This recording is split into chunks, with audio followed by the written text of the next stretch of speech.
Hello, welcome to Rao's competitive academy.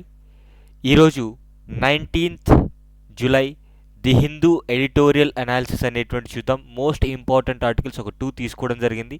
So GM mustard గురించి, అదేవిధంగా India France relation అనేటువంటిది philosophical వేలో ఎట్లా ఆలోచించాలి, అంటే గత 25 సంవత్సరాలుగా ఫ్రాన్స్ అనేటువంటిది భారతదేశంతో ఏ విధంగా రిలేషన్లో ఉంది, అట్ ద సేమ్ టైం రాబోయేటువంటి 25 సంవత్సరాలకి ఎలా ఈ యొక్క నాంది అనేటువంటి పలకబోతుందని ఈ పర్టికులర్ అంశంలో తెలుసుకుందాం. అండ్ ఎవరైతే యూపీఎస్సి ప్రిలిమ్స్ 2024కి ప్రిపేర్ అవుతున్నారో, యూపీఎస్సీ ప్రిలిమ్స్ 2024కి ప్రిపేర్ అవుతున్నారో, సో జూలై 20th అంటే రేపటి నుంచే మనకి ఆన్లైన్ క్లాసెస్ స్టార్ట్ అవ్వడం జరుగుతుంది. ఆల్రెడీ ఓరియంటేషన్ క్లాసెస్ అనేటువంటివి 3rd జూలై స్టార్ట్ అవ్వడం జరిగింది. At the same time NCERT program కూడా మనకి ఇందులో భాగమే. ఎన్సీఆర్టీ కానివ్వండి, టెస్ట్ సిరీస్ కానివ్వండి, so entire current affairs series అనేటువంటిది కూడా మీకు ఇక్కడ ఈజీగా ఉంటుంది. అండ్ స్టూడెంట్స్ ఎవరైతే ఉంటారో ఆర్ ఎవరైతే హోమ్ నుంచి ప్రిపేర్ అవ్వాలనుకుంటారో, అంటే మీ ఇంట్లో కూర్చొని యూపీఎస్సీకి ప్రిపేర్ అవ్వాలనుకుంటున్నటువంటి వాళ్ళకి ఇది ఒక best opportunity. 5,000 rupees per month, 5,000 rupees per month pay చేస్తూ మీరు ఈ యొక్క యూపీఎస్సీ జర్నీ అనేటువంటిది కొనసాగించవచ్చు. సో ఐఏఎస్ ఐపీఎస్ అనేటువంటి కళ సాకారం అవ్వాలంటే so please take this conceptual clarity coaching అనేటువంటిది ఉంటుంది. అండ్ లైఫ్ టైం వ్యాలిడిటీ కూడా ఉంటుంది. అండ్ మీకు ఏమైనా డౌట్స్ ఉంటే ఈ నెంబర్కి ఒకసారి కాంటాక్ట్ అవ్వండి friends. Let's see the discussion. So first పేజ్లో మనకి ఈ యొక్క ఎడిటోరియల్ కాలంలో మనకి ఇండియా ఫ్రాన్స్ రిలేషన్ అనేటువంటిది రీసెంట్గా అయింది కదా. ఇండియా ఫ్రాన్స్ రిలేషన్ అనేటువంటిది రీసెంట్గా జరిగింది. సో ఈ ఇండియా ఫ్రాన్స్ రిలేటెడ్గా జరిగినటువంటి సమావేశం హెడ్డింగ్ వచ్చేసి India France and what keeps their ties ticking అని ఒక హెడ్డింగ్ రావడం జరిగింది. సో ఇక్కడ ఏం చెప్తున్నారంటే ఎడిటర్, గత 25 సంవత్సరాల నుంచి కూడా, అంటే 1998 నుంచి 2023 వరకు ఈ 25 ఇయర్స్ ఇండియా ఫ్రాన్స్ అనేటువంటిది పర్ఫెక్ట్గా పార్ట్నర్స్గా, అంటే ఒక ఫ్రెండ్లీ కంట్రీస్గా వెళ్ళడం జరుగుతుంది. స్ట్రాటజిక్ పార్ట్నర్షిప్ అనేటువంటిది మనకి ఇక్కడ మీరు గమనిస్తే 1998వ సంవత్సరంలో ఆనాటి prime minister IK Gujral and the same time మనకి ఫ్రాన్స్ ప్రెసిడెంట్ వచ్చేసి చిరాక్ అనేటువంటి వ్యక్తి, ఇద్దరు కూడా సైన్ చేయడం జరిగింది. సో ఈ కాంటెక్స్ట్లో స్ట్రాటజిక్ పార్ట్నర్షిప్ అనేటువంటి అగ్రిమెంటు 1998లో అయింది. సో ఆ తర్వాత మనకి 2023 వరకు ఈ 25 ఇయర్స్ కూడా ఇండియా ఫ్రాన్స్ అనేటువంటివి ఇద్దరిని కూడా రెస్పెక్ట్ చేసుకుంటూ the philosophy behind the relationship అని ఇక్కడ ఒక కాలం ఇవ్వడం జరిగింది. సింపుల్గా మనం 1976లో కూడా మొట్టమొదటిసారిగా ఫ్రాన్స్ యొక్క ప్రెసిడెంట్ ఇండియాకి రిపబ్లిక్ డే చీఫ్ గెస్ట్గా రావడం జరిగింది. 1976 అనగానే నేషనల్ ఎమర్జెన్సీ అనేటువంటి భారతదేశంలో ఇంపోజ్ చేశారు. అంటే మన భారతదేశానికి సంబంధించినటువంటి అంతర్గత విషయాల్లో ఫ్రాన్స్ ఏ రోజు కూడా జోక్యం చేసుకోలేదు. అంటే అంటే సందర్భానుసారంగా 1976లో కానివ్వండి, 1980లో కానివ్వండి, 2008లో కానివ్వండి, 2016లో కానివ్వండి, ఫ్రాన్స్ యొక్క దేశానికి సంబంధించిన వారు భారతదేశం యొక్క రిపబ్లిక్ డేకి చీఫ్ గెస్ట్గా రావడం జరుగుతుంది. అండ్ మొట్టమొదటిసారిగా బస్టైల్ డే అంటే మనకి నేషనల్ డే ఆఫ్ ఫ్రాన్స్ అండి. మనకి 1789లో ఫ్రెంచ్ రెవల్యూషన్ అనేటువంటి జరిగింది. లిబర్టీ, ఈక్వాలిటీ, ఫ్రెటర్నిటీ అనేటువంటి కాన్సెప్ట్స్ పైన ఆ 3 సాధించడం కోసం ఫ్రెంచ్ యొక్క రెవల్యూషన్ జరిగింది. జూలై 14వ తారీఖున ప్రతి సంవత్సరము కూడా బస్టైల్ డే అనేటువంటి సెలబ్రేట్ చేసుకుంటుంది ఫ్రాన్స్. అంటే మనకి independence day or republic day లాగా ఫ్రాన్స్ వారికి ఈ బస్టైల్ డే అనేటువంటిది మొట్టమొదటిసారిగా 2009లో Manmohan Singh, the then prime minister of India, ఈ బస్టైల్ డేకి ఆర్ నేషనల్ డే ఆఫ్ ఫ్రాన్స్కి ఇన్వైట్ చేయడం అంటే ఇన్విటేషన్ తీసుకోవడం జరిగింది, అక్కడికి వెళ్ళడం జరిగింది. అంటే that is the first prime minister from India who get the guest of honour position in this particular బస్టైల్ day parade. And second person వచ్చేసి మనకి ప్రధానమంత్రి నరేంద్ర మోదీ గారండి, రీసెంట్గా ఫ్రాన్స్కి వెళ్ళడం జరిగింది. సో ఈ ఫ్రాన్స్కి వెళ్ళిన సందర్భంలో మనం ఏమేమి సాధించామనేటువంటి మాట్లాడుకునే ముందు అసలు ఈ రెండు కంట్రీస్ యొక్క రిలేషన్ అనేటువంటిది 1998 నుంచి ఎలా కొనసాగింది అంటే 3 పిల్లర్స్ అండి. 3 పిల్లర్స్ పైన both the countries have 3 pillars in the relationship. What is the 3 pillars? First వచ్చేసి non interference in each others internal affairs. మీరు గమనిస్తే ప్రజెంట్ కాంటెక్స్ట్లోకి మాట్లాడతాను. అంతర్గత విషయాల్లో ఫ్రాన్స్ అనేది ఇండియా పైన ఆర్ ఇండియా అనేది ఫ్రాన్స్ పైన ఎప్పుడూ కూడా జోక్యం చేసుకోదు. సో మన ఇంటర్నల్ మ్యాటర్స్ విషయంలో ఫ్రాన్స్ అనేది జోక్యం చేసుకోదు, ఫ్రాన్స్ యొక్క ఇంటర్నల్ మ్యాటర్స్లో ఇండియా అనేది జోక్యం చేసుకోదు. ఇది మొదటి ప్రిన్సిపల్. రెండోది నాన్ అలైన్మెంట్. ఈ నాన్ అలైన్మెంట్ అంటే మనకి జవహర్లాల్ నెహ్రూ గారు తీసుకొచ్చినటువంటి కాన్సెప్ట్. ఒకవైపు ప్రపంచ దేశాలన్నీ కూడా యుఎస్ఏ వైపు, మరోవైపు రష్యా వైపు ఈ యొక్క లీనియన్స్ అవ్వడం జరిగింది. సో ఇండియా అనేది నాన్ అలైన్మెంట్ మూమెంట్ అనేటువంటి తీసుకొచ్చింది, తటస్థ వైఖరి వ్యవహరించడం జరిగింది. సో దీనికి కూడా ఫ్రాన్స్ అనేటువంటిది గౌరవించింది. తర్వాత a refusal to pull the other into its own coalitions and alliances. అంటే ఏ దేశం అయితే మిగతా దేశాలతో కోయిలేషన్ అవుతుందో లేదా మిగతా ఇంటర్నేషనల్ ఆర్గనైజేషన్లో భాగం అవుతుందో సో వాటికి మనకు సంబంధం లేదు. అంటే ఫ్రాన్స్ ఒకవేళ నాటోలో దేశం అయి ఉండొచ్చు, కానీ ఫ్రాన్స్ అనేటువంటిది నాటోలో దేశంగా ఉంది కాబట్టి ఇండియాని కూడా లాగకూడదు, ఆర్ ఇండియా యొక్క స్టాండ్ అనేటువంటిది గౌరవించాలి, ఫ్రాన్స్ యొక్క స్టాండ్ అనేటువంటిది ఇండియా గౌరవించాలి. సో ఎవరి యొక్క అలయన్సెస్లో కానివ్వండి కోయిలేషన్స్లో కానీ తలదూర్చకూడదు. సో ఈ కాంటెక్స్ట్లో ఈ 25 సంవత్సరాల వరకు రెస్పెక్ట్ చేసుకోవడం జరిగింది, అంతా బాగానే ఉంది. మరి రాబోయే రోజుల్లో ఎలా ఉండబోతుంది అనేటువంటిదే ఇక్కడ కాన్సెప్ట్ అన్నమాట. అండ్ ఇక్కడ రీసెంట్గా మీరు గమనిస్తే non interference in internal relation or internal affairs అన్నారు. దీనికి ఒక ఉదాహరణ చెప్తానండి. రీసెంట్గా మనకి మణిపూర్లో పెద్ద ఇష్యూ జరుగుతుంది. సో ఇంటర్నల్ వైలెన్స్ అనేటువంటి విపరీతంగా జరుగుతుంది. ఉదాహరణకి హ్యూమన్ రైట్స్ అనేటువంటి వైలేట్ అవుతున్నాయి, తర్వాత రిలీజియస్ రైట్స్ అనేటువంటివి వైలేట్ అవుతున్నాయని చెప్పేసి యూరోపియన్ యూనియన్ పార్లమెంట్ అనేటువంటిది జూలై 11, 13 తారీఖుల్లో ఇండియా కోసం ఒక రెజల్యూషన్ తయారు చేసింది. ఏమని? మణిపూర్ అనేటువంటిది అక్కడ జరుగుతున్నటువంటి వైలెన్స్ పట్ల ఇండియా బాధ్యతగా ప్రవర్తించాలి, హ్యూమన్ రైట్స్ని కాపాడాలి, మతపరమైనటువంటి హక్కుల్ని కాపాడాలి అన్నట్టుగా. అంటే మన అంతర్గత విషయాన్ని యూరోపియన్ యూనియన్ పార్లమెంట్ పాస్ చేసింది రెజల్యూషన్. సో ఇది మన ఇంటిగ్రల్ సోవర్నిటీకి భంగం కలిగించేలాగా ఉంది. కానీ ఫ్రాన్స్ అనేటువంటి దేశం ఎట్టి పరిస్థితుల్లో మన పట్ల ఈ వైఖరి తీసుకోలేదు. యూరోపియన్ పార్లమెంట్ అనేటువంటిది అలాంటి వ్యాఖ్యలు చేసినప్పటికీ కూడా ఫ్రాన్స్ అనేటువంటిది మన మీద ఎలాంటి ఒత్తిడి తీసుకురాలేదు. అదేవిధంగా భారత్ అనేటువంటిది కూడా రీసెంట్గా ఇమిగ్రెంట్ మైనారిటీస్ ఎవరైతే ఉంటారో ఫ్రాన్స్లో, సో ఒక చిన్న ఇష్యూ వల్ల, అంటే ఈ ఖురాన్ అనేటువంటిది తగలబెట్టడం ద్వారా ఒక ఇష్యూ రైజ్ అయింది. సో అది ఇంటర్నల్ అఫైర్ అనమాట ఫ్రాన్స్ దేశంలో. సో దానివల్ల విపరీతంగా గొడవలు జరుగుతున్నాయి, వైలెన్స్ అనేటువంటి జరుగుతుంది. అయినా కూడా ఇండియా ఒక్క మాట కూడా ఫ్రాన్స్లో జోక్యం చేసుకోలేదు. ఎందుకంటే అది ఫ్రాన్స్ యొక్క ఇంటర్నల్ ఇష్యూ కాబట్టి ఇండియా అనేది ఎట్టి పరిస్థితుల్లో జోక్యం చేసుకోలేదు. అంటే తన యొక్క ప్రిన్సిపల్స్ని ఫాలో అవుతున్నారు. భారతదేశం యొక్క అంతర్గత విషయాల్లో ఫ్రాన్స్ జోక్యం చేసుకోవట్లేదు, ఫ్రాన్స్ యొక్క అంతర్గత విషయాల్లో భారతదేశం జోక్యం చేసుకోవట్లేదు అనేటువంటి ఉదాహరణ ఇక్కడ మనం తీసుకోవచ్చు అనమాట. తర్వాత మీరు గమనిస్తే మనము 1998లో పోఖ్రాన్ 2 అనేటువంటిది కండక్ట్ చేసిన తర్వాత అటల్ బిహారీ వాజ్పేయి గారు ప్రపంచానికి డిక్లేర్ చేశారు, న్యూక్లియర్ టెస్ట్ అనేటువంటిది కండక్ట్ చేశాము అన్నట్టుగా. సో ఈ కాంటెక్స్ట్లో యునైటెడ్ సెక్యూరిటీ కౌన్సిల్ కానివ్వండి, లేదంటే యుఎన్ఓ కానివ్వండి, యుఎస్ఏ కానివ్వండి, న్యూక్లియర్ సప్లైస్ గ్రూప్స్ కానివ్వండి, వీళ్ళందరూ కూడా ఇండియా పైన శాంక్షన్స్ ఇంపోజ్ చేయడం జరిగింది. కానీ ఫ్రాన్స్ అనేటువంటిది తను సంతకం పెట్టినటువంటి స్ట్రాటజిక్ పార్ట్నర్షిప్ అగ్రిమెంట్ ఏదైతే ఉందో దానికి కట్టుబడి ఇండియా పైన శాంక్షన్స్ పెట్టకపోగా 2008వ సంవత్సరంలో ఈ ఎన్ఎస్సి న్యూక్లియర్ సప్లయర్స్ గ్రూప్ నుంచి ఏవైతే ఆంక్షలు పెట్టిందో ఆ ఆంక్షలు ఎత్తివేయడంలో ఫ్రాన్స్ అనేటువంటిది కీలక పాత్ర పోషించడం జరిగింది. When India won its waiver at the nuclear supply groups in 2008, it was France. It had done much of the heavy lifting for the waiver. అంటే ఆంక్షలన్నీ కూడా ఎత్తివేయడంలో ఫ్రాన్స్ అనేటువంటి చాలా కృషి చేసింది, యుఎస్ఏ కాదు.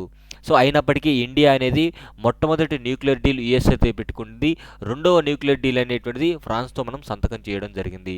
సో ఆనాటి ప్రధాని చిరాగ్ అనేటువంటి వ్యక్తి తన యొక్క లైఫ్ స్టోరీలో ఒక వాక్యం రాస్తాడండి, ఒక బ్యూటిఫుల్ స్టేట్మెంట్ రాస్తాడు ఇండియాకి సంబంధించి. Youthful love and passion for India and a teenage attempt to learn Sanskrit. అంటే ఆయన సాంస్క్రిట్ నేర్చుకోవడానికి ప్రయత్నించాడంట, భారతదేశంలో ఉన్నటువంటి భాష. Said that for him the strategic partnership was, వ్యూహాత్మక ఒప్పందం అంటే ఆయన దృష్టిలో ఏంటంటే, a means of establishing the primary role that India by reason of history, democratic choices, attachment to secularism coexistence of different people, languages and cultures was called on to play in the aim of creating a more equally balanced world. ఇంతకంటే భారతదేశం గురించి గొప్పగా చెప్పడానికి ఏముంది చెప్పండి. ఒక France అధ్యక్షుడు భారతదేశాన్ని యొక్క చరిత్ర గురించి, భారతదేశం యొక్క ప్రజాస్వామ్య విలువల గురించి, భారతదేశం యొక్క లౌకికవాదం గురించి, కోఎగ్జిస్టెన్స్ ఆఫ్ డిఫరెంట్ పీపుల్, భారతదేశంలో డిఫరెంట్ రీజన్స్ పీపుల్స్ ఉన్నారు, అందరూ కూడా కలిసిమెలిసే ఉన్నారు, విభిన్నమైనటువంటి భాషలు ఉన్నాయి, కల్చర్ ఉంది, అయినా సరే ఒక బ్యాలెన్స్డ్ ఈక్వల్ వరల్డ్ని సృష్టించాలంటే భారత్ యొక్క కీలక పాత్ర పోషిస్తుంది అని మనకి చెప్పడం జరిగింది. అండ్ రీసెంట్గా మీరు యుక్రెయిన్ వార్ విషయంలో కూడా మీరు గమనిస్తే ఫ్రాన్స్ అనేది ఇండియాని ఎక్కడా కూడా టార్గెట్ చేయలేదు. మనం ఏం చేస్తున్నామంటే ప్రతిసారి అటు రష్యాకు సపోర్ట్ చేయలేదు, ఉక్రెయిన్కు కూడా మనము ఈ యొక్క ఎయిడ్ అనేది కూడా ఇవ్వలేదు, అంటే సహాయం అనేటువంటి చేయలేదు. సో తటస్థ వైఖరి వ్యవహరించింది. అంటే యుఎన్ సెక్యూరిటీ కౌన్సిల్లో కూడా రష్యాకి ఎగెనిస్ట్గా మనం ఎక్కడ కూడా ఓట్ చేయలేదు, అబ్స్టైన్ అవ్వడం జరిగింది, ఓటుకి దూరంగా రావడం జరిగింది. ఈ కాంటెక్స్ట్లో ఫ్రాన్స్ అనేటువంటిది ఏ రోజు కూడా ఇండియాని టార్గెట్ చేసి మీరు ఎందుకు అలా చేస్తున్నారని మనల్ని అడగలేదు.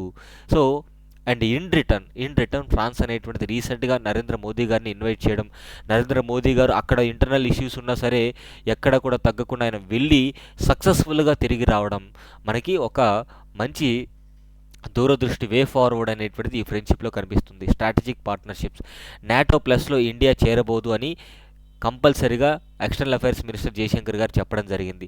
సో ఈ కాంటెక్స్ట్లో నాటోలో జాయిన్ అవ్వమని చెప్పేసి ఫ్రాన్స్ మన మీద ఒత్తిడి తీసుకురాలేదు. So a refusal to pull other, అంటే నేను ఒక ఆర్గనైజేషన్లో ఉన్నాను కదా మీరు కూడా వచ్చి జాయిన్ అవ్వండి అని చెప్పేసి మన మీద ప్రెషర్ లేదు. సో ఇలా ఒకరినొకరు గౌరవించుకుంటూ వెళ్తున్నాము. అండ్ రీసెంట్గా జరిగినటువంటి సమ్మిట్ యొక్క అవుట్కమ్స్ చూద్దాం. A visit coincides with 25 years of strategic partnership with France. 1998 నుంచి 2023 వరకు 25 years పార్ట్నర్షిప్ అనేటువంటిది కంప్లీట్ అయింది. అండ్ 2023 నుంచి రాబోయే 2047 అంటే రాబోయే 25 సంవత్సరాలకి పార్ట్నర్షిప్ అనేటువంటిది మనం వ్యూహాత్మకంగా చేసుకోవడం జరిగింది. ఫ్రాన్స్ అనేటువంటిది ఒక అద్భుతమైనటువంటి ఫ్రెండ్లీ కంట్రీగా ఎదుగుతుంది భారతదేశంతో. డిఫెన్స్ రిలేషన్ కానివ్వండి, ఇక్కడ నేను నోట్స్ అనేటువంటిది ఇచ్చాను, హిస్టారికల్ రిలేషన్స్ ఫ్రాన్స్తో ఇచ్చాను, స్ట్రాటజిక్ డైలాగ్ అంటే మనకి 1998 న్యూక్లియర్ టెస్ట్ జరిపిన తర్వాత ఫ్రాన్స్ అనేది మనపైన ఆంక్షలు పెట్టలేదు. Defence cooperation is very important. 2017-21 ఈ 4 సంవత్సరాల టైం పీరియడ్లో మిగతా ఏ దేశాలతో కూడా, అంటే యూఎస్ఏతో మనం డిఫెన్స్ రిలేషన్ అనేటువంటి ఉంది. సెకండ్ లార్జెస్ట్ డిఫెన్స్ సప్లయర్ ఇండియాకి ఏది అంటే ఫ్రాన్స్ అని చెప్పుకోవచ్చు. సో రీసెంట్గా కూడా రఫేల్ ఫైటర్ జెట్స్ కొంటున్నాం, ఈ యొక్క 26 రఫేల్ ఫైటర్ జెట్స్, అదేవిధంగా 3 స్కార్పియన్ సబ్మెరైన్స్ అనేటువంటివి నేవీకి మనం తీసుకురావడం జరుగుతుంది. ఈ నరేంద్ర మోదీ గారి యొక్క విజిట్లో భాగంగా ఈ యొక్క సక్సెస్ అనేటువంటి సాధించాము. తర్వాత మిలిటరీ ఎక్సైజెస్ చూస్తే మనకి ప్రిలిమ్స్ పాయింట్ ఆఫ్ వ్యూలో వరుణ అనేటువంటి exercise navy, Garuda air force, Shakti army. So joint manufacturing unit అనేటువంటిది కూడా టాటా గ్రూప్ వారు అహ్మదాబాద్, వడోదరాలో ఏర్పాటు చేస్తున్నారు C-295 ఎయిర్ క్రాఫ్ట్స్ కోసం. తర్వాత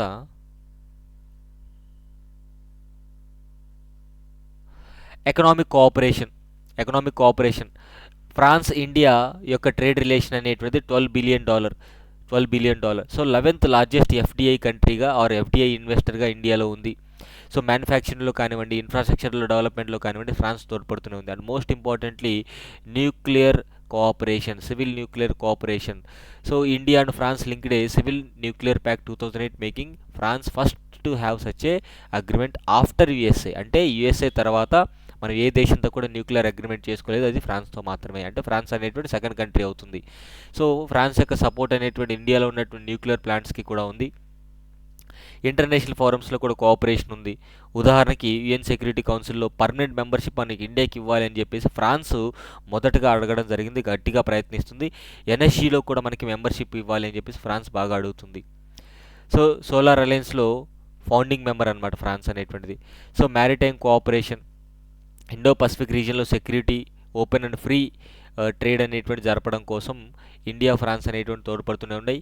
అండ్ యూఏఈ కూడా జాయిన్ అయింది. ట్రైలేటరల్ ఇనిషియేటివ్ అనేటువంటి Indo Pacific trilateral development cooperation fund అనేటువంటిది కూడా క్రియేట్ చేయడం జరుగుతుంది. స్పేస్ కోఆపరేషన్ వచ్చేసి మనకి ఇస్రో మరియు నేషనల్ అక్కడ ఇస్రో లాగా ఉంటుంది CNES, సెంటర్ ఫర్ నేషనలే అని చెప్పేసి. సో జాయింట్ మార్స్ మిషన్ అనేటువంటి కోఆపరేషన్లో ఉంది. And joint earth observation machines plan చేస్తున్నారు. అంటే స్పేస్ కోఆపరేషన్ కూడా ఫ్రాన్స్ నుంచి మనకి ఎక్సలెంట్గా ఉంది. Education and cultural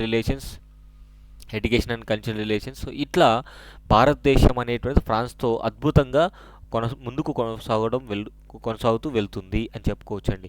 and one more important thing ఏంటంటే ఈరోజు ఆర్టికల్ ఆఫ్ ద డేగా చెప్పుకోవచ్చు, a push for GM mustard disregarding science and law. అసలు జిఎం మస్టర్డ్ అంటే ఏంటి, శాస్త్రీయతకి చట్టానికి ఉల్లంఘనలు ఏం జరుగుతున్నాయి, ఈ కాంటెక్స్ట్లో మాట్లాడుకుందాం. జిఎం అంటే జెనెటికల్లీ మాడిఫైడ్ క్రాప్. జిఎం అంటే జెనెటికల్లీ మాడిఫైడ్ క్రాప్ అంటే ఒక ప్లాంట్లో ఉన్నటువంటి జీన్స్ని మరొక డిఫరెంట్ ప్లాంట్తో ఉన్నటువంటి జీన్స్ని రెండు అటాచ్ చేసి మనకు కావాల్సినటువంటి ఒక కొత్త వెరైటీని సృష్టించడాన్నే జిఎం క్రాప్ అంటాం. A crop which has a gene artificially inserted అంటే ఈ ప్లాంట్లోంచి ఈ ప్లాంట్ని తీసుకొచ్చి అటాచ్ చేస్తున్నాము జీన్స్ని into it from another species even unrelated to give it some desired properties. అంటే మనకు కావాల్సినటువంటి ప్రాపర్టీస్ కోసం, లక్షణాల కోసం రెండు జీన్స్ని కలుపుతున్నాము. GM crops are mostly either pest resistant or herbicide tolerant. Herbicide అంటే వీడ్స్ అనమాట, కలుపు మొక్కలు తగ్గించడం నివారణకి కానివ్వండి, పురుగుల యొక్క నివారణకి మనకి జిఎం క్రాప్స్ అనేటువంటి బాగా ఉపయోగపడడం జరుగుతుంది.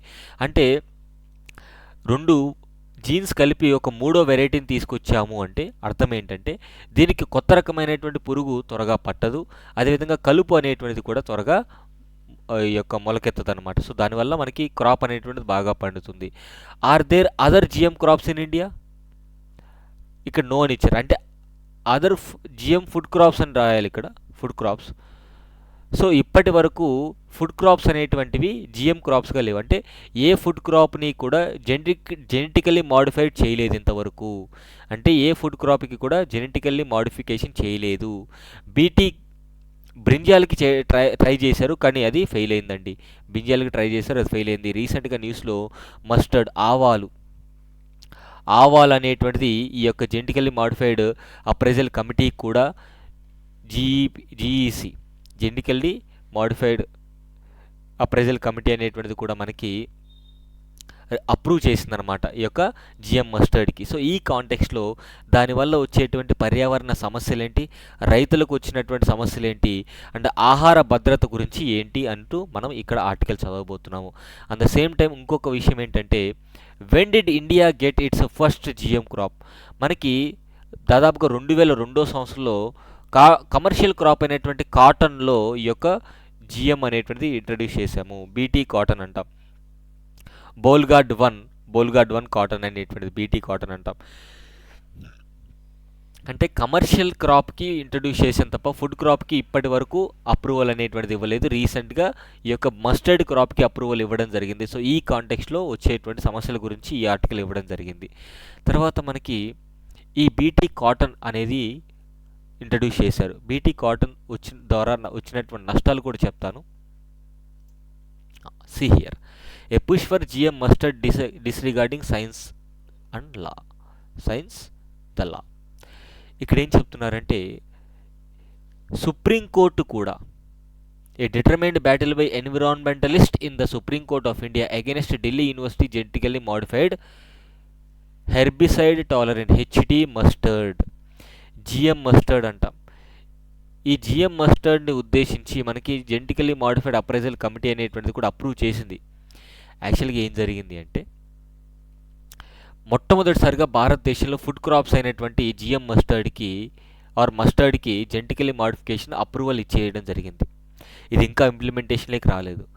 ఢిల్లీ యూనివర్సిటీ నుంచి మనకి ఒక ప్రపోజల్ ఏంటంటే, ఒక కొత్త వెరైటీ కనుగొన్నారు, దారా మస్టర్డ్ హైబ్రిడ్ 11 అనేటువంటి ఒక కొత్త వెరైటీని మస్టర్డ్ క్రాప్కి మనం తీసుకురావడం జరుగుతుంది. అంటే ఏం లేదు, మస్టర్డ్ క్రాప్ ఉంటుంది. ఈ మస్టర్డ్ అంటే ఆవాలు ఏవైతే ఉంటాయో సో అవి దేశీయంగా పండేటువంటి ఆవాల కంటే ఈ హైబ్రిడ్ లెవెల్లో పండడం కోసం జెనెటికల్లీ మాడిఫికేషన్ చేయడం జరుగుతుంది. సో ఈ కాంటెక్స్ట్లో జెనెటిక్ ఇంజనీరింగ్ అప్రైజల్ కమిటీ అనేటువంటిది India's biotechnology regulator has approved the environmental release and cultivation by farmers. అంటే ఈ DMH11 అనేటువంటి క్రాప్కి GEAC genetically engineering appraisal committee మనకి ఆదేశాలు ఇచ్చేసింది, ఎస్ పండించుకోండి అని చెప్పేసి. కాకపోతే కొంతమంది పర్యావరణవేత్తలందరూ కూడా సుప్రీంకోర్టుకి వెళ్ళడం జరిగింది. ఎందుకు అంటే ఎప్పుడైతే మనకి GM క్రాప్స్ అనేటువంటివి ఇంట్రడ్యూస్ చేస్తామో, అంటే ఈ జీన్స్ మాడిఫై చేసి చేస్తామో, మీరేమంటున్నారు, వీడ్స్ అనేటువంటివి కానివ్వండి, పెస్టిసైడ్స్ అనేటువంటివి అవసరం లేదు, అంటే పెస్ట్ అనేటువంటిది పట్టదు, పురుగు పట్టదు, అండ్ కలుపు అనేటువంటిది సరిగా రాదు, కలుపు అనేటువంటిది ఎక్కువగా పెరగదు, మంచిదే, బాగా పంట పండుతుంది. ఈ లోకల్ మేడ్ వర్సెస్ హైబ్రిడ్, ఎప్పుడైతే హైబ్రిడ్కి అలవాటు పడతామో మన ఇండిజియస్గా డెవలప్ అయినటువంటి లోకల్ వెరైటీస్ అనేటువంటివి తగ్గుముఖం పడతాయి. రైతులందరూ కూడా లోకల్ వెరైటీస్ ఎలా పండిస్తారంటే పంట పండిన తర్వాత మిగిలినటువంటి గింజల్ని మళ్ళీ నెక్స్ట్ పంటకు ఉపయోగించుకుంటారు, అంటే ఆ సీడ్స్ అనేటువంటివి మళ్ళీ ఉపయోగించుకుంటారు. కాకపోతే ఈ hybrid or GM mustard crop ఏదైతే ఒకవేళ అప్రూవల్ ఇస్తే హైబ్రిడ్ విత్తనాలు అనేటువంటివి మళ్ళీ మొలకెత్తడానికి మనకి పనికిరావు. మళ్ళీ ఏం చేయాలి, ఈ ప్రైవేట్ కంపెనీల దగ్గరే కొనుక్కోవాలి. భారతదేశంలో BT కాటన్ అనేటువంటిది ఇంట్రడ్యూస్ చేశారు. ఈ BT కాటన్ ఈరోజు భారతదేశంలో 90% రైతులందరూ కూడా ఈ BT కాటన్ని ఉపయోగిస్తున్నారు. అంటే ఈ కాటన్ విత్తనాలు ఒక్కసారి పత్తి విరిచిన తర్వాత ఈ విత్తనాలు అనేటువంటి పనికిరావు, మళ్ళీ ప్రైవేట్ కంపెనీస్ దగ్గర కొనుక్కోవాలి, ఇవి బర్డెన్ అవుతాయి. లేదా భారతదేశంలో 90% కాటన్ అనేటువంటిది BT కాటనే ఉంది. ఒకవేళ పురుగు పట్టిందనుకోండి, పంట నష్టం జరిగిందనుకోండి, భారతదేశంలో 90% మంది రైతులు నష్టపోతారు. అంటే పోతే అందరూ ఒకేసారి నష్టపోతారు అన్నట్టుగా ఇక్కడ కన్సర్న్స్ రైజ్ చేయడం జరుగుతుంది. సో ఈ కాంటెక్స్ట్లో ఒకవేళ ఫుడ్ క్రాప్కి తీసుకొచ్చారనుకోండి, ఈ హైబ్రిడ్ వెరైటీని ఎక్కువ మంది రైతులు వాడడం ఉపయోగిస్తే దాని యొక్క విత్తనాలు ఎవరి చేతిలో ఉంటాయి, MNCల చేతిలో ఉంటాయి, మల్టీనేషనల్ కంపెనీస్ చేతిలో ఉంటాయి. వారు ఎంత ధర పెడితే అంత పెట్టి కొనుక్కోవాలి. గవర్నమెంట్ రెగ్యులేషన్ చేస్తుందో లేదో తెలియదు, లోకల్ వెరైటీస్ అనేటువంటి పోతాయి, ఫుడ్ సెక్యూరిటీకి నష్టం జరుగుతుంది, ఓకేనండి, పర్యావరణానికి విపరీతంగా నష్టం. ఎందుకంటే ఒక్కసారిగా 90% పంటంతా పోయింది అంటే, పురుగు పట్టింది అంటే ఎన్విరాన్మెంటల్ ఇష్యూస్ అనేటువంటి రావడం జరుగుతుంది, ఫుడ్ సెక్యూరిటీ అనేటువంటిది బాగా విపరీతంగా దెబ్బతింటుంది. సో ఈ కాంటెక్స్ట్లో మనకి అటు పర్యావరణము ఇటు చట్టాన్ని రెండింటినీ కూడా ఇది నష్టం కలిగిస్తున్నట్టుగా ఈ యొక్క ఆర్టికల్ రాయడం జరిగిందన్నమాట. ఓకేనండి. So what are genetically modified crops? ఒక ప్లాంట్లో ఉన్నటువంటి DNAని మాడిఫై చేస్తారు వేరే ప్లాంట్తో. It aims to introduce a new variety to the plant which does not occur natural in the species. సహజంగా ఒక మొక్కలో రానటువంటి ఒక ప్రక్రియని వేరే మొక్క నుంచి తీసుకొచ్చి అటాచ్ చేస్తారనమాట. దాన్ని హైబ్రిడ్ వెరైటీస్ అంటాం కూడా. In food crops include resistance to certain pests. అంటే ఈ ఆహార పంటల్లో ఈ యొక్క GM అనేటువంటిది DNA మాడిఫికేషన్ జరిపితే ఏమవుతుందంటే పురుగు అనేటువంటిది బాగా తగ్గిపోతుంది, వ్యాధులు అనేటువంటివి కూడా ఆ మొక్కకి పంటకి వ్యాధులు కూడా బాగా తగ్గుతాయి, ఎన్విరాన్మెంటల్ కండిషన్స్ కూడా ఇంప్రూవ్ అవుతాయి అన్నట్టుగా. అండ్ రెండు సైడ్స్ ఉన్నాయండి, ఇంప్రూవింగ్ ద న్యూట్రియంట్ ప్రొఫైల్, ఆ మొక్క బాగా హెల్తీగా ఉంటుంది.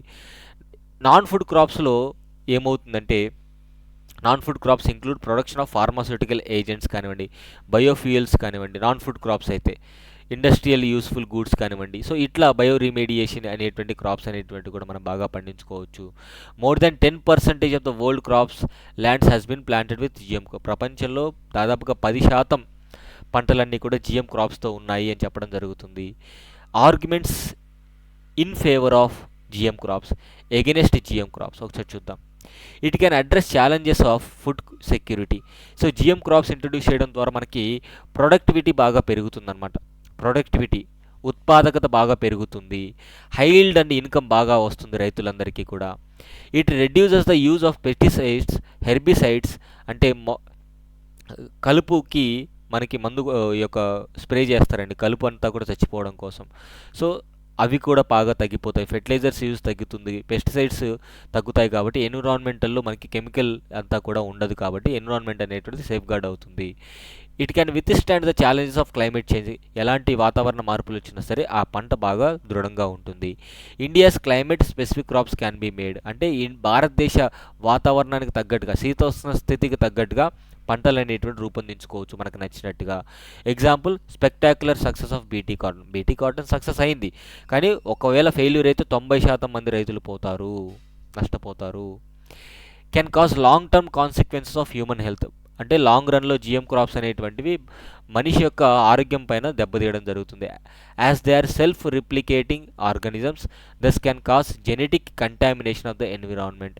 అంటే ఏవైనా ఇబ్బందులు జరిగినట్టయితే ఆ సెల్ఫ్గా తన ప్రక్రియ తానే చేసుకుంటుంది ఆ మొక్క అనేటువంటిది, దానివల్ల ఎన్విరాన్మెంటల్ ఇష్యూస్ వస్తాయి, జెనెటిక్ అంటే జీన్స్ కంటామినేషన్ అవుతుంది. Seed stock will be contaminated at the molecular level. ఈ సీడ్ స్టాక్స్ అంటే మీనింగ్ ఏంటంటే పంట దిగుబడి వచ్చిన తర్వాత ఆ సీడ్స్ అనేటువంటి మళ్ళీ పనికిరావు మొలకెత్తడానికి, మళ్ళీ కంపెనీస్ నుంచి కొనుక్కోవాల్సిందే. It can make farmer susceptible to unfair practices of MNCs. అంటే ఈ సీడ్స్ కొనుక్కోవాలంటే ఈ యొక్క కంపెనీల దగ్గరికి వెళ్ళాలి, కాబట్టి కంపెనీలు చెప్పిందే మాటగా వినాల్సి వస్తుంది. Complete consequence of GM crops are not known yet. అంటే జిఎం ఫుడ్ క్రాప్స్ వల్ల కంప్లీట్ పర్యవసానాలు అంటే అవుట్కమ్ ఏంటో మనకు ఇంకా తెలియదు. Case study, BT cotton crop loss faced by the farmers due to pest attack. చూడండి, పెస్ట్ అటాక్ జరిగింది. సో ఒక్కసారి బీటీ కాటన్ భారతదేశంలో 90% మంది రైతులు వేస్తున్నారు అంటే ఈ యొక్క పెస్ట్ అటాక్ అంటే పురుగు పట్టింది అనుకోండి, ఆ పురుగుకి మళ్ళీ మందు అనేది కొత్తగా తయారు చేయాలి. సో ఈ కాంటెక్స్ట్లో మనకి ఫార్మర్స్ నష్టపోతారు అన్నట్టుగా ఇక్కడ ఆర్టికల్ ఇవ్వడం జరిగింది.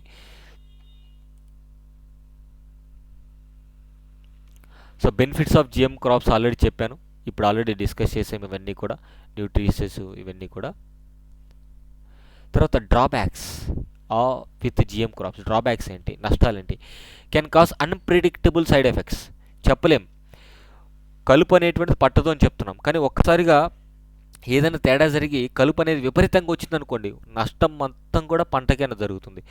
ఎకలాజికల్ డ్యామేజ్, ఒకవేళ కలుపు పెరిగితే ఏమవుతుంది? ఓవర్ యూజ్ ఆఫ్ హెర్బిసైడ్స్, దీనివల్ల ఎన్విరాన్మెంటల్ ఇష్యూస్ వస్తాయి. హెర్బిసైడ్స్ అంటే ఏం లేదు, కలుపు కోసం ఈ యొక్క నిర్మూలించడానికి కొట్టేటువంటి మందులు అనమాట. So not accessible to every poor farmer. GM crops varieties అనేటువంటి ప్రతి పేద రైతుకి అందవు కదా. అదిగాక భారతదేశంలో ఎక్కువ ల్యాండ్ హోల్డింగ్స్ అనేటువంటివి సన్న మరియు చిన్నకారు రైతులు, small and marginal farmers. IPR issues వస్తాయి. ఇక్కడ జిఎం మస్టర్డ్కి సంబంధించినటువంటి సమస్యలు బెనిఫిట్స్ ఏంటో ఒకసారి చూద్దాం. GAC, genetically engineering appraisal committee, has recently given a green signal for taking a decision on commercialisation. Indigenously developed seeds, the patent remains with government, unlike with cotton it remains with corporates. రాబోయేటువంటి GM mustard ఏవైతే ఉందో, genetically modified mustard అనేటువంటిది పక్కన పెడితే లోకల్గా దొరికేటువంటి seeds ఏవైతే ఉంటాయో అవి గవర్నమెంట్ కంట్రోల్లో ఉంటాయి, కాబట్టి ప్రాబ్లం ఏం లేదు అని చెప్తున్నారు.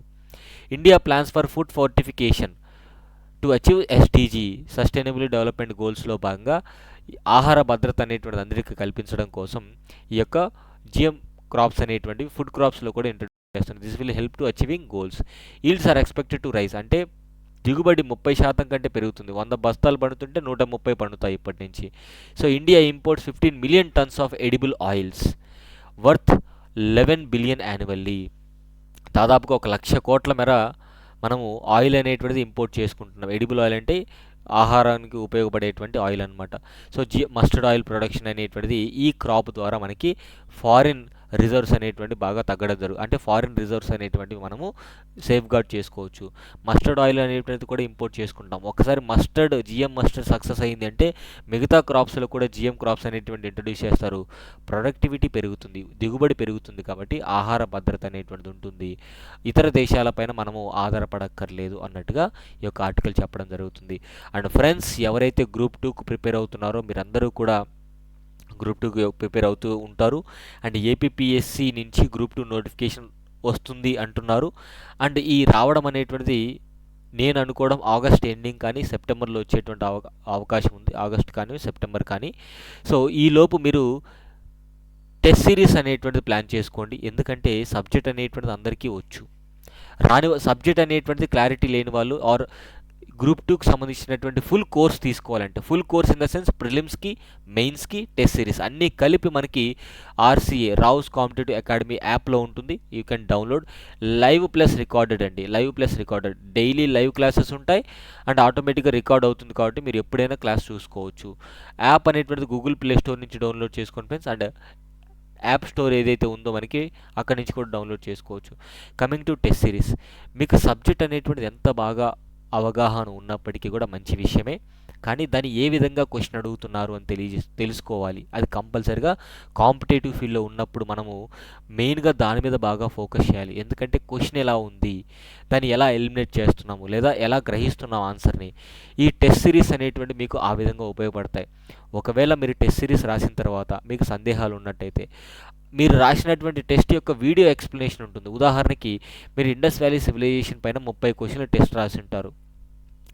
ఈ 30 క్వశ్చన్ల ఎక్స్ప్లెనేషన్ అనేటువంటిది వీడియో సొల్యూషన్లో ఉంటుంది, మీరు చూసుకోవచ్చు.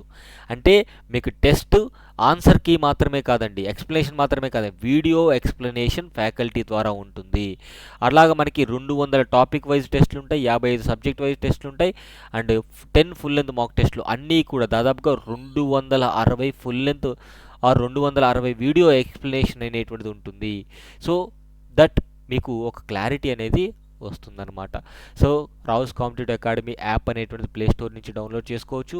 అండ్ ఎడిటోరియల్ నోట్స్ అనేటువంటిది మీకు ఈ పర్టికులర్ టెలిగ్రామ్ ఛానల్లో డౌన్లోడ్ చేసుకోవచ్చు, నేను పోస్ట్ చేయడం జరుగుతుంది. అండ్ డోంట్ వరీ, డైలీ ఇలా ఎడిటోరియల్ న్యూస్ అనేటువంటి చేస్తూనే ఉంటాను. And one more important thing ఏంటంటే మీ యొక్క సపోర్ట్ అనేటువంటిది కంపల్సరీగా నాకు కావాలి. ఎందుకంటే ఇంత కష్టపడి 2 ఆర్టికల్స్ చేసినప్పటికీ కూడా ఎంతో హోంవర్క్ చేయాల్సి వస్తుంది. సో బికాస్ యాస్పిరెంట్స్కి ఉపయోగపడుతుంది, మీకు ఉపయోగపడాలి కూడా. సో ఈ కాంటెక్స్ట్లో అందరూ కూడా సపోర్ట్ అనేటువంటిది ఎక్స్టెండ్ చేయండి. So please to subscribe the channel, like చేయడం మర్చిపోవద్దు. And thank you so much, have a nice day, bye.